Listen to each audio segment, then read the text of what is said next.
ओम। परिवर्तन। भारत के परिवर्तन और परिवर्तन क्रांति का सत्य। भाग संख्या 31। महर्षि दयानंद सरस्वती ने देश की परिस्थितियों को बहुत बारीकी से घूम घूम कर अध्ययन किया था। वे 1857 के युद्ध से पूर्व और बाद की परिस्थितियों को बहुत अच्छी तरह पहचान चुके थे और महारानी को सत्ता हस्तांतरण और घोषणा पत्र से बनने वाली परिस्थितियों से आने वाले समय का उन्होंने पूर्वानुमान लगा लिया था। ऐसी परिस्थितियों में भारतीयों का अंग्रेजी सत्ता की ओर हुए झुकाव को देखते हुए तुरंत ऐतिहासिक शब्दों में घोषणा की। जब अंग्रेजी महारानी कह रही थी, हम धर्म, जाति, लिंग आदि के भेदभाव के बिना भारतवासियों का पालन पोषण माता के समान करेंगी, तभी दयानंद ने इतिहास बदल देने के वाक्य का प्रयोग किया, जो आने वाली बड़ी परिवर्तन क्रांति का सूत्र वाक्य बन गया। कोई कितना ही करे, परंतु जो स्वदेशीय राज्य होता है वह सर्वोपरि उत्तम होता है, अथवा मत मतांतर के आग्रह रहित अपने और पराये का पक्षपात शून्य प्रजा पर पिता माता के समान कृपा, न्याय और दया के साथ विदेशियों का राज्य भी पूर्ण सुखदायक नहीं है। सत्यार्थ प्रकाश के 8वें समोल्लास में लिखे इसी वाक्य ने अंग्रेजी सत्ता के पक्ष में बह रहे तेज बहाव को बांध बनकर रोकने का कार्य किया और धारा का मुख मोड़कर रख दिया। स्मरण रहे कि उस समय का सबसे शक्तिशाली विचारोत्तेजक ग्रंथ कोई था तो वह केवल सत्यार्थ प्रकाश ही था। इतिहास साक्षी रहेगा कि आधुनिक भारत के परिप्रेक्ष्य में स्वदेशीय शब्द का उपयोग प्रथम बार महर्षि दयानंद के उपरोक्त वाक्य से ही हुआ। यहीं से वह नई सोच और चिंतन युवाओं में पैदा हुआ कि क्या हमारा अपना भी राज्य हो सकता है। महर्षि दयानंद ने पहली बार भारत के इतिहास को और गुलामी के कारणों को बेहतरी से जाना था। वेद के आधार पर उनकी क्रांतिकारी सोच ने ही इन शब्दों को जन्म दिया। वैदिक राष्ट्रीय प्रार्थना की अंतिम पंक्तियां, हो योगक्षेमकारी स्वाधीनता हमारी, इस वाक्य ने देश की चिंतन धारा ही बदल दी। ऋषि दयानंद ने बताया, हमारा कैसा गौरवशाली इतिहास और परंपरा थी, हमारा ज्ञान और विज्ञान कैसा था और किन भूलों के कारण हम गुलाम और अशिक्षित होते गए। उन्होंने आह्वान किया कि यह देश तुम्हारा है। ऋषि दयानंद ने घोषणा की, तुम बाहर के नहीं हो, इसी मिट्टी के संतान हो तुम। भारतीयों का स्वाभिमान जग गया और ऋषि दयानंद का एक एक शिष्य शीघ्र ही इस राष्ट्र को गुलामी से मुक्त करके एक स्वतंत्र राष्ट्र के लिए स्वप्न लेने लगा। ऋषि दयानंद ने इन बातों को मजबूती से सार्वजनिक रूप से बोलना शुरू किया। उनके शिष्यों की संख्या हजारों में पहुंच गई। युवाओं की सोच में परिवर्तन आने लगा। विशेषकर महर्षि के लाहौर, कलकत्ता और पुणे प्रवास से पढ़े लिखे वर्ग में परिवर्तन की धारा बहनी आरंभ हुई। इस विचार को गति मिली और 1875 में आर्य समाज की स्थापना होते होते यह विचारधारा बहुत बढ़ गई। आर्य समाज के मंदिरों में इनकी चर्चा आरंभ हो गई। आर्य समाज ने स्वदेशी वस्तुओं, स्वदेशी भाषा, स्वदेशी शिक्षा, स्वदेशी संस्कृति, स्वदेशी बैंक, स्वदेशी सामान के उपयोग का आंदोलन शुरू कर दिया। अंग्रेज सरकार इस बात को बारीकी से देख रही थी। जिस वर्ग को 50-60 सालों में पढ़ा लिखा कर अंग्रेज भक्त बनाया गया, वही पढ़ा लिखा वर्ग सबसे ज्यादा आर्य समाज के साथ जुड़कर खड़ा हो चुका था और स्वदेशी के हर बिंदु पर आर्य समाज की बातों का साथ देने लगा था। ऐसी परिस्थिति में अंग्रेजी सरकार द्वारा यह विचार तेजी से किए जाने लगा कि इस परिस्थिति को वापस कैसे लाया जाए। पढ़े लिखे वर्ग, सामंत वर्ग और अंग्रेज परस्त वर्ग को भारतीयता की ओर जाने से कैसे रोका जाए और अंततः विचार पूर्वक इस बहाव को रोकने के लिए एक बांध बनाया गया, वह भी अंग्रेज सरकार के अवकाश प्राप्त AOM ह्यूम ने। इस बांध का नाम तो आप समझ ही गए होंगे, इंडियन नेशनल कांग्रेस। इसकी स्थापना का उद्देश्य भारत के पढ़े लिखे अंग्रेज परस्त वर्ग को एक मंच पर लाकर उनके और ब्रिटिश सरकार के संबंधों को मजबूत करना था। जो वर्ग गत 25 सालों से ब्रिटिश सरकार का समर्थक बना हुआ था, आज वह ब्रिटिश सरकार से मुंह मोड़ने की सोचने लगा था। उसको कैसे भी अपने साथ मिलाए रखना जरूरी था ताकि अंग्रेज सरकार को निरंतर मजबूती दी जा सके। उसके पीछे के मुख्य तर्कों को ऐसे समझ सकते हैं। स्थापना करने वाला कोई भारतीय नहीं, एक रिटायर्ड अंग्रेज अफसर था। आखिर उसका उद्देश्य और क्या हो सकता था सिवाय इसके कि वह अंग्रेजी राज्य की जड़ें मजबूत करे। कांग्रेस का सारा काम अंग्रेजी में होता था। एक भी वक्ता हिंदी में अपनी बात नहीं कहता था। स्पष्ट है कि उस समय किस विचारधारा का प्रतिनिधित्व कांग्रेस में होता था। इंडियन नेशनल कांग्रेस को बनाने के लिए ह्यूम ने तत्कालीन वायसराय से बाकायदा अप्रूवल लिया था और एक रिटायर्ड सिविल सर्वेंट और एक अंग्रेज रिटायर्ड जज विलियम विडोलर बर्न और डॉक्टर जॉर्डाइन इस काम में उनके सहभागी थे। अंग्रेज सरकार से कुछ अधिकार मांगने, नौकरियां मांगने के लक्ष्य को लेकर कांग्रेस अधिवेशन होते थे। अपने बनाए प्लेटफॉर्म को मजबूत करने के लिए सरकार कांग्रेस की कही गई डिमांड को कुछ हद तक मान लेती थी। इस वर्ग का मुख्य तौर पर कहना यह था कि सरकार से चुपचाप बातचीत से मांगकर अपने लोगों को कुछ दिलवाया जा सकता है। विवाद विरोध से कुछ भी पाना संभव नहीं होगा।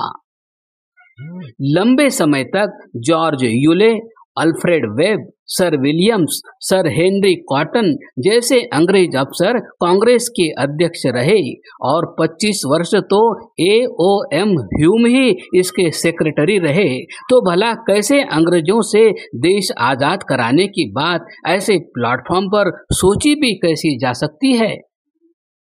कांग्रेस के अधिवेशनों का आरंभ ब्रिटिश सरकार की सलामती की प्रार्थना के साथ होता था और समापन लॉन्ग लिव एम्पायर यानी महारानी विक्टोरिया के जयघोष के गीत के साथ होता था। ये कारण पर्याप्त हैं यह बताने के लिए कि उस समय की कांग्रेस किन विचारों के साथ बनी थी। महर्षि दयानंद जी ने सार्वजनिक जीवन में आते ही अंग्रेजी सरकार की विदाई की तैयारियां शुरू कर दी थी। उनकी पुस्तक आर्याभिविनय एक प्रार्थना पुस्तक है जिसमें उन्होंने वेद मंत्रों के प्रार्थना संबंधी मंत्रों की व्याख्या करते हुए अनेक स्थानों पर महर्षि ने स्वराज्य और स्वदेशी की बात कही है। एक बड़े अंग्रेज अफसर के यह कहने पर कि आप अपनी प्रार्थना में अंग्रेजी साम्राज्य की उन्नति की प्रार्थना कर दिया करें, तब ऋषि दयानंद जी ने उत्तर दिया कि मैं तो यथाशीघ्र ब्रिटिश साम्राज्य की समाप्ति की प्रार्थना किया करता हूँ। यह एक ही वाक्य उनके अंदर चल रहे विचार संघर्ष की कहानी कहने के लिए पर्याप्त है।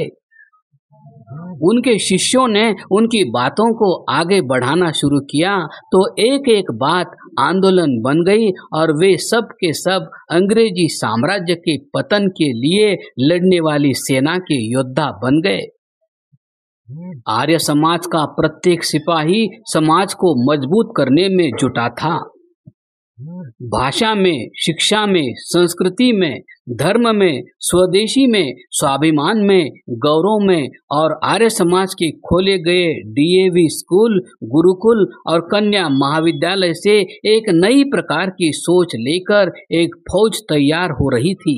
जन जागरण का साहित्य निरंतर लिखा जा रहा था। जनता की जागृति के लिए गीत लिखे जा रहे थे, गांव-गांव में जाकर गाया जा रहा था। उसके कारण जनता में जबरदस्त जागृति आ रही थी।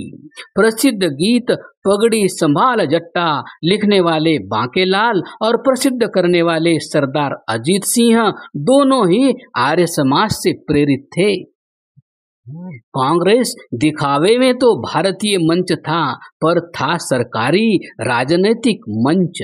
वर्ष 1905 आते आते पंजाब के आर्य समाज के लोग भी कांग्रेस के सदस्य बन गए और उन्हीं के साथ साथ भारत को स्वतंत्र कराने की बात भी कांग्रेस में आरंभ हुई।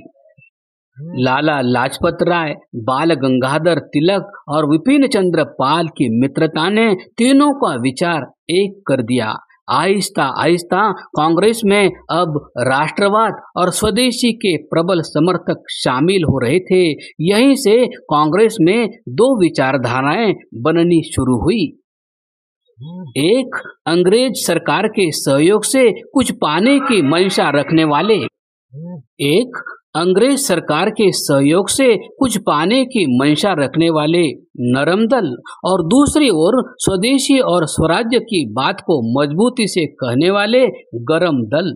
प्रिंस ऑफ वेल्स का स्वागत करने, पूर्ण स्वराज्य की मांग करने, बंग भंग आदि पर मतभेद होने पर दो विचारधाराएं स्पष्ट हो गई। ऐसी परिस्थितियों को कांग्रेस के वास्तविक जनक अंग्रेज भी बारीकी से अपनी योजना को फेल होते देख रहे थे। तब उन्होंने नीति बदलकर नरमपंथी नेताओं को अपने साथ लेना शुरू कर दिया और सुधार करने का चारा फेंका। यहाँ महत्वपूर्ण यह है कि गरम दल वाले स्वराज्य की मांग को भी आंदोलन में शामिल करना चाहते थे, किंतु नरम दल वाले तैयार हुए और खाई बढ़ती गई। किंतु नरम दल वाले तैयार नहीं हुए और खाई बढ़ती गई। 1906 कोलकाता कांग्रेस के अध्यक्ष के रूप में लाला लाजपत राय को बनाने की बात आई तो सारी नरम दल की मूल लॉबी यानी अंग्रेजी सोच सक्रिय हो गई। नरमपंथी दल ने दादा भाई नौरोजी को अध्यक्ष बनवाकर उनके उद्बोधन में स्वराज्य शब्द की बात कहलवाई, किंतु वह भी औपनिवेशिक स्वराज्य। पाठकों को यह समझना ही होगा कि बात गरम दल के लोगों को ठंडा करने के लिए कही गई कि वे भी अंग्रेजों को अपना सरपरस्त स्वीकार करके केवल उनके अंतर्गत एक चुनी हुई सरकार की बात, जो अंग्रेजों द्वारा ही चलाई गई एक चाल थी, को स्वीकार कर लें। आप इसको यूं समझे कि अंग्रेज थिंक टैंक कांग्रेस के नेतृत्व में गरम दल की विचारधारा वाले लोगों को नहीं आने देना चाहता था, इसलिए अपने हित की विचारधारा वाले नेताओं को बैठाए रखने के लिए उन्होंने अपने औपनिवेशिक स्वराज्य की मांग उठाने के लिए कहा, जिसे बनाने को अंग्रेज कुछ हद तक तैयार थे। किंतु भला अब पूर्ण स्वराज्य को अपने जीवन का लक्ष्य बना चुके युवा अब कहाँ पीछे हटने वाले थे। यही एक और बड़ी घटना घटी। बिपिन चंद्र पाल द्वारा विदेशी वस्तुओं और मानक पदों के बहिष्कार का प्रस्ताव लाना, किंतु नरम दल ने इसका विरोध किया। अब कांग्रेस सरकार पूरी तरह सजग हो चुकी थी और वो किसी भी कीमत पर स्वदेशी और पूर्ण स्वराज्य के समर्थकों को कांग्रेस के नेतृत्व में आने देना नहीं चाहती थी। और कलकत्ता अधिवेशन के बाद 3 बड़े काम हुए। पहला, परिषद सुधारों को बढ़ाने की घोषणा की गई ताकि नरमपंथियों के नेतृत्व को बल मिल सके। दूसरा, कांग्रेसी सत्ताधारी ने अपने संविधान में ऐसे परिवर्तन किए जिससे गर्मपंथियों को कांग्रेस अधिवेशन में भाग लेने से ही रोका जा सके। तीसरा काम अंग्रेज सरकार ने किया, 5 नए कानून आनन फानन में लाए गए। राजद्रोही सभी अधिनियम 1907, भारतीय प्रेस अधिनियम 1920, भारतीय समाचार पत्र अपराध प्रोत्साहन 1908, आपराधिक कानून संशोधन 1908, इन कानूनों के आड़ में गरम दल के स्वराज्य समर्थकों पर कड़ी कार्यवाहियां की जाने लगी। बाल गंगाधर तिलक पर राजद्रोह का मुकदमा चलाकर मांडले जेल भेज दिया गया। अरविंद घोष पर मुकदमा चलाकर बैरकपुर में मुकदमा चलाया गया। वे आध्यात्मिकता के मार्ग पर पांडिचेरी चले गए। लाला लाजपत राय जी 1908 में ब्रिटेन चले गए, वहां से वापस आकर अमेरिका चले गए। धीरे धीरे अंग्रेज सरकार की चाल कामयाब हो गई और कांग्रेस के नेतृत्व में ऊर्जा विहीन, अंग्रेजों से मांगों के जरिए अपनी बात मनवाने की इच्छा वाले लोग ही रह गए। अंग्रेज इस स्थिति से संतुष्ट थे। यहीं पर कांग्रेस से अलग होकर उग्रपंथ का जन्म हुआ।